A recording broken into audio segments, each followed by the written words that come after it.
How goes the family? Welcome back to Larry's Anything Goes. Hopefully you guys having a great and exceptional day. It's been a minute since I've just gone live on what is it? Just on YouTube, on Facebook. So figured I'd just do my little rant. It's crazy how fast this year's gone by. July is basically over with, and we're going into August, and it's crazy.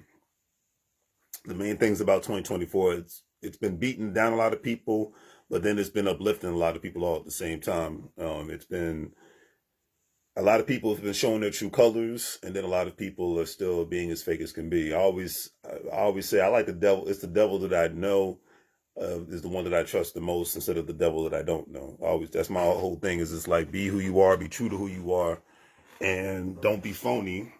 And I think everything, for the most part, will work itself out. Even if you're a backstabbing, conniving son of a gun,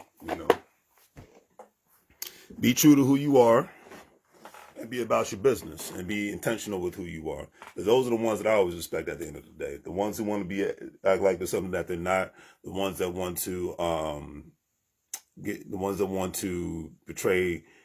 Like I said, I always say I come from the DMV. A lot of the one thing the DMV. And I'd say probably LA and Miami and even Atlanta have in common is fake people. Some of the biggest fake people you ever meet. Some good people, but then some of the biggest, fakest people that you ever meet on the planet. And because they're so used to being fake and somebody that they're not, that they don't know how to handle being around somebody that is true to who they are. They don't know how to handle somebody that's just going to let you know what it is, how it is. And if you don't like it, then life goes on. It is what it is. And being true to yourself is probably one of the most peaceful things on the planet. Having a small circle and having a circle of people that are true to who they are is probably one of the rarest things, but yet most respectable things on the planet. And it's just one of those things that you want to. Those are the kind of people you want to gravitate towards more in this life. And then the thing is, stop being disappointed with people that don't live up to the potential that you think that they should live up to. I've had to learn this the hard way. With friends, with family, you see potential in people, but they don't see it in themselves. And then you get disappointed when they don't see the potential in themselves. Me, people say I'm very confident and cocky with mine. I don't think that I'm cocky and confident. I just think I don't care. I really just don't give a damn. Just on some realness, on some real adult malehood. I'm just like, I'm me. I'm going to do what I do. You like it, cool. If you don't, you don't. Life goes on. That's my mindset. And I think because of that, some people, I think a small minority of people respect that, and then there's a group of people that reject that, and then there's a group of people that they're despised by it because they're not used to being around people to just being true to who they are. A lot of people just love to brag about things that don't matter. A lot of people want to do a lot of basic things. And I'm really allergic to that kind of energy. I didn't realize it until probably the pandemic really made me realize that, how allergic I am to people with basic energy. And one person tried to tell me, well, most people are basic. I said, well, then now but the thing is, do you want to be like most people? And if that's the case, then that's fine. But then I always say that don't complain about the cost of something. Don't complain about your financial situation when you're not willing to go above and beyond the call of duty, what it takes for you to get out of that situation. Usually it takes for you to not be basic, to not have financial problems, or to not continuously have financial problems, because in life happens. People have a health issue, debt piles up. I mean, heck, that's happened to me in 2024. Debt piling up. I'm paying it off, but and I can afford to pay it off, but I don't even like being in that situation. It's not the fact that I can afford it. It's like, hey, I don't like being in that situation. So that's the thing, paying it off. But a lot of people can't even do that because they don't think about money. I always say most working people just don't think about money outside of just being able to get by and pay your bills. Keep your head above water. I remember when I was in my 20s working with this great person, and her whole thing was keeping her head above water. That's literally what her whole thing was. And a lot of my other elders were keeping their head above water, always bragging about things that they have and the kind of money that they're getting. They're getting 3 to 4 paychecks a month, but yet and still they were working at the same job I was working at. So that let me know then that those extra 2 to 3 paychecks a month didn't mean much financially because you still were working. And that was, that was the generation, when I first got to the workforce as an adult, was back in 2003, 4. That was the last generation of working people who were in their 50s and 60s at that time who actually had a real pension. If they worked certain corporations at that time between the late 90s and early 2000s still had a decent pension or whatnot. I remember in quote a decent pension plus a 401k.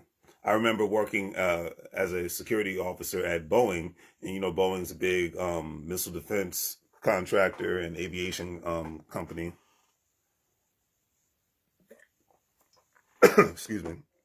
And I remember working there, and I remember people said that if you worked at Boeing for 5 years, 3 to 5 years, you would basically be fully vested, and you would have a quote unquote private pension for life.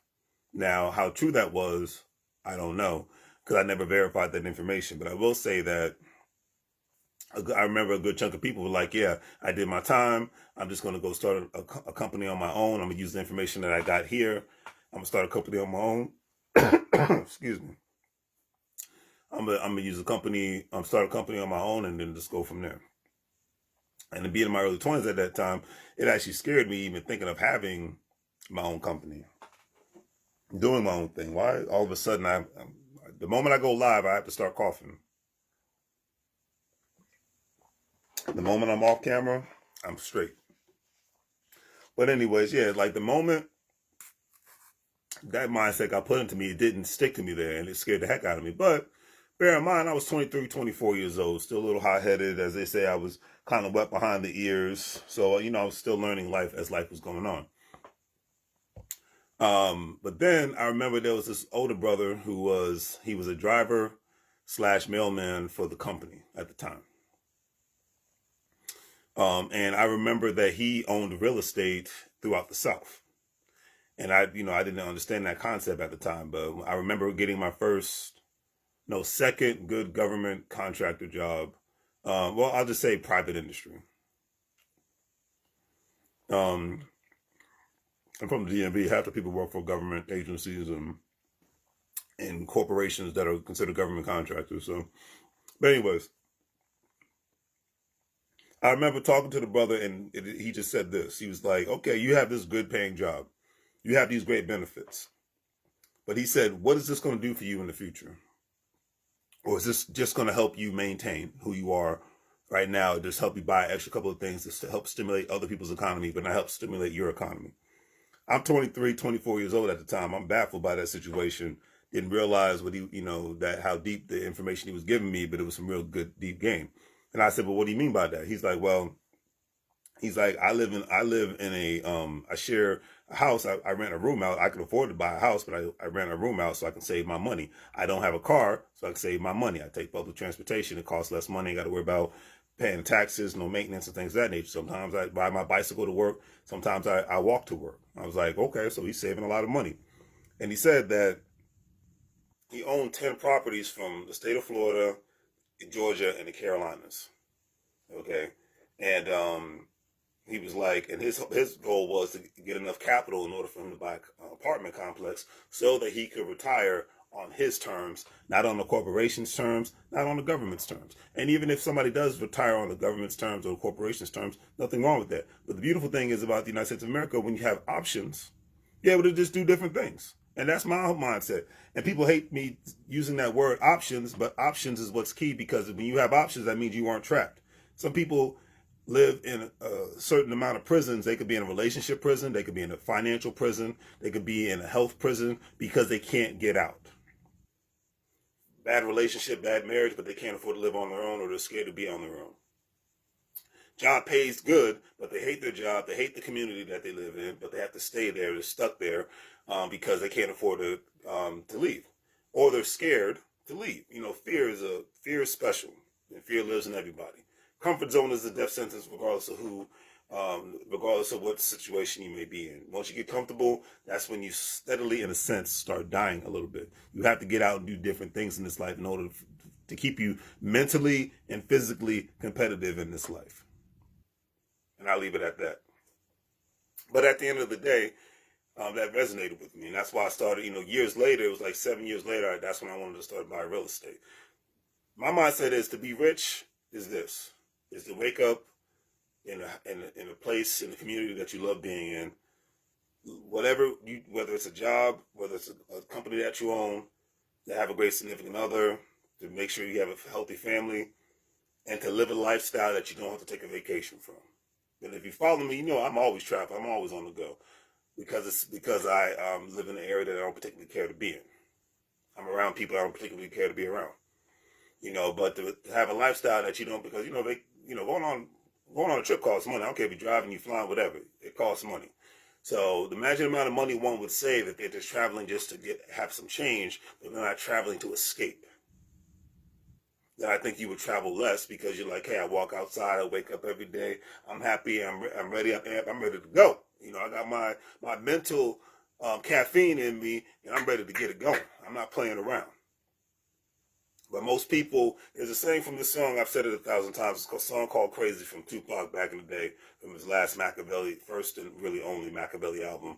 It was him and the rapper named Badass, rest in peace to him, because he died in Riverside, California jail. I think it was like in 2020, 2021, it was said. But he said, a million things run through my mind. You ain't got to be in jail to be doing time. A lot of people are doing time right now. They're not in prison, so it's not as bad as, I've never been to jail, never want to go to jail. But they're living in a financial and a mental prison. They're in a relationship prison. They're in a friendship prison. They're steadily surrounded by people that suck them dry like a freaking tick. They're in a situation that sucks them dry like a freaking tick, and they won't leave because they either can't afford to or they're scared to. And to end this rant all today, stop being scared to take a risk. Stop being scared to get out there and make things happen. Stop being scared to even, if you want to, test the boundaries of moving someplace else, having a friendship with somebody else, being in a relationship with somebody else. That is on you. Do what you do. I'm not mad at that. Do what you do. But get out there and do something. That's the thing. That's the end of my message and whatnot. Get out there and give it a shot. Just don't put yourself in a precarious position to where you're gonna get killed or die or end up homeless or something to that effect. But take the shot, take the chance. Okay? Go to the city, go to the country. Stop waiting on people. I would have never went to Los Angeles in 2012 if I waited on people. I would have never went to Toronto, Canada if I would have waited on people. I would have never bought rental properties if I would have waited on people. I would have never took a job that I knew I couldn't freaking do if I would have waited on people or stayed in my comfort zone. I'm allergic to comfort zone people, man. I swear. It's a disease. I'm allergic to it. The older I get, the more I'm allergic to them.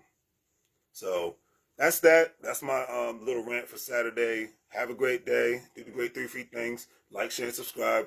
Make money moves, or you're going to live like a fool. Take care. Be blessed. Smile.